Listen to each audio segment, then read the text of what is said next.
27 juin. Du roi, chapitre 10, verset 32 à chapitre 12, verset 21. C'est vers cette même époque que l'Éternel commença à réduire les territoires du royaume d'Israël.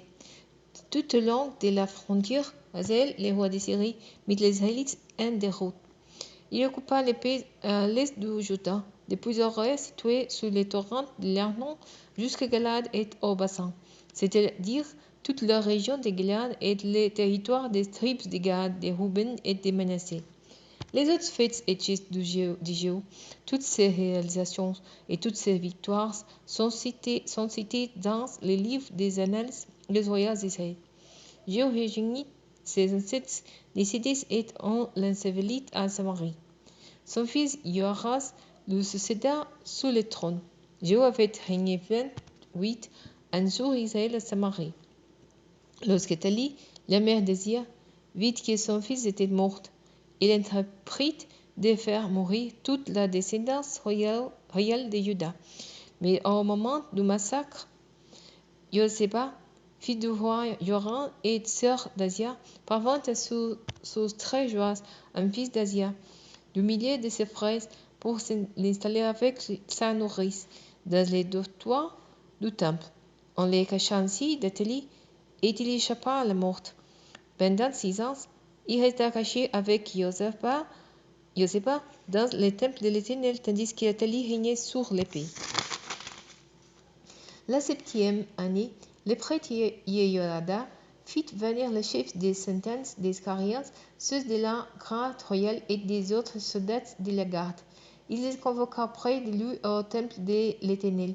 Il conclut une alliance avec eux, leur fit prêter serment dans l'enceinte du temple et leur présenta le fils du roi. Puis il leur donna les ordres suivants. Voici ce que vous allez faire.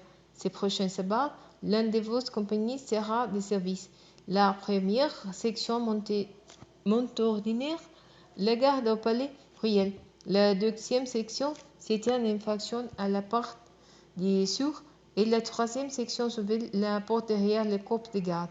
Ces 3 sections monteront la garde à tous les rôles autour du temple.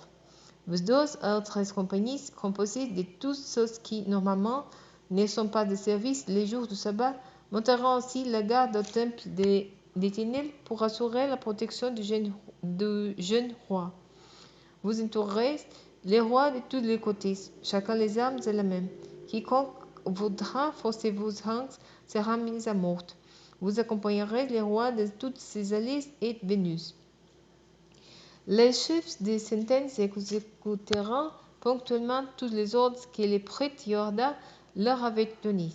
Ils priront chacun leurs armes, ceux qui commençant leur service des jours du repos et ceux qui les terminant ces jours-là, et ils se rendirent vers le prêtre Joiada.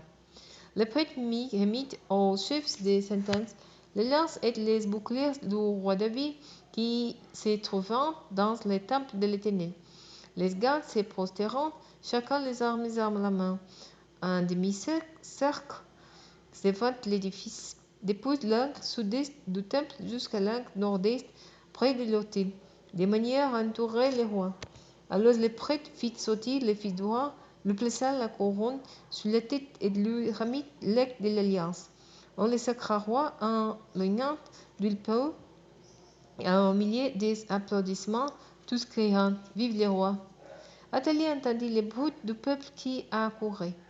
Elle vint au milieu de la foule au temple de l'Éternel. Regarda et vit le roi qui s'y tenait debout sur l'estrade, selon l'usage.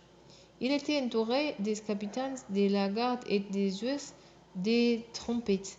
Toute la population exultait de joie tandis que les musiciens sonnaient des trompettes. À ce spectacle, Athalie déchira ses vêtements et s'écria « C'est un complot, c'est un complot !» Alors le prêtre Jehoiada ordonna aux chefs des centaines qui commandaient l'armée « Faites la sortie de l'enceinte du temple entre les rangs, et si quelqu'un la suit, vous le mettrez à mort. » Car, avait dit le prêtre, qu'il ne meure pas dans l'enceinte du temple de l'Éternel. Ils s'emparèrent donc de Thalie et l'amènera vers le palais royal par l'entrée des chevaux. Là, elle fut mise à mort. Yoyada conclut entre l'Éternel, les rois et le peuple une alliance qui engageait celui-ci à être le peuple de l'Éternel, et une alliance entre le peuple et les rois. Toute la population du pays se rendit au temple de Baal et les démolit. On mit complètement en piste ses hôtels et ses statues et l'on tout devant les hôtels matants, les prêtres de Baal. Le prêtre Yoyada organisa la surveillance du temple de l'Éternel et rassembla les chefs des centaines, des scariens et les soldats de la garde ainsi que toute la population du pays. Et ils firent descendre les rois du temple au palais royal par le chemin de la porte des grades. Bourgeois prit place sur le trône royal. Tout le peuple du pays était dans la joie, et les calmes régnaient dans la ville. Maintenant qu'on avait fait Moriétali par l'épée dans le palais royal. Joas était âgé de 7 ans lorsqu'il devint roi. Il accéda au trône le 7e année du règne de Jéhu et régna 40 ans à Jérusalem. Sa mère se nommait Tibia. Elle était originaire de Bethseba. Joas fit ce que l'Éternel considère comme juste pendant tout le temps qu'il suivit les instructions du prêtre Yoyada. Toutefois, les autres listes ne disparurent pas. Le peuple continuait à offrir les sacrifices et à brûler les parfums dans ses sanctuaires. Joas dit aux prêtres, mettez à part tout l'argent consacré que l'on apporte dans le temple de l'Éternel, l'argent qui accuse. L'argent provenant des taxes versées par tout Israélite recensé et celui qui est offert volontairement au temple. Faites donc collecter tout cet argent par vos receveurs et utilisez-les pour faire réparer les temples des dégradations qu'ils subissent. Pas tout au long on constatera. Mais la 23e année du règne des Juifs, l'esprit n'avant pas encore fait réparer les dégâts subis par les temples. Alors le roi convoqua le prêtre Yoyada ainsi que les autres prêtres et lui demanda « Pourquoi n'avez-vous pas fait réparer les temples ? À l'avenir, vous ne garderez plus l'argent que vous recevez de vos collecteurs. Vous les remettrez directement pour les réparations du temple. » Les prêtres accepteront de ne plus recevoir de l'argent de la population et de ne plus s'occuper des réparations du temple. Le prêtre Yoyada prit un coffre dont il fit passer les couvercles d'un trou, puis il les plaça à côté de l'autel, à droite de l'entrée du temple. Les prêtres qui surveillaient cette entrée y déposant tout l'argent qui était apporté au temple de l'Éternel. Lorsqu'ils constatèrent qu'il y avait beaucoup d'argent dans le tronc, les secrétaires du roi venaient avec les grands prêtres. Ils importèrent les dons pour les comptant ensemble. Une fois l'argent comptabilisé, ils les remettent aux entrepreneurs qui avaient les responsabilités des travaux du temple. Avec cet argent, ceux-ci payant les charpentiers et les ouvriers du bâtiment qui travaillaient à la réparation du temple de l'Éternel, ainsi que les maçons et les scellés de pierres. Ils achetaient des bois et les pierres d'étel nécessaires pour réparer les dégradations du temple de l'Éternel et couvrant tous les frais de cette réfection. On utilisa pas les sommes apportées au temple pour confectionner des coupes à aspersion, des couteaux, des scoopes, des trompettes et d'autres objets d'or ou d'argent.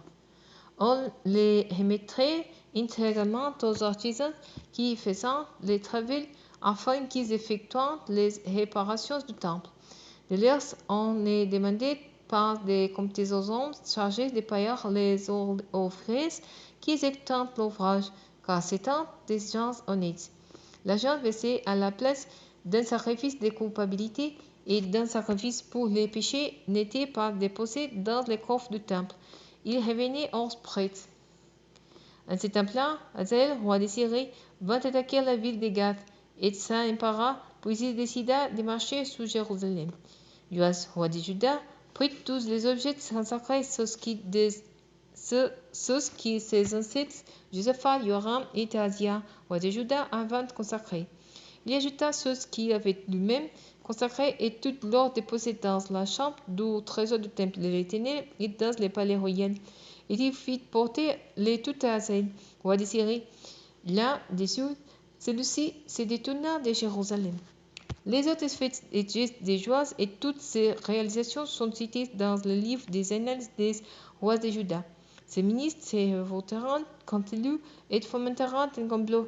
Ils assassinèrent Joas à Beth-Milo sur la route qui descend vers Silla. Ces feront Josabad, fils de Siméath, et Josabad, fils de Somer, ses ministres, qui les frapperont à mort. On enterra près de ses têtes dans la cité de David.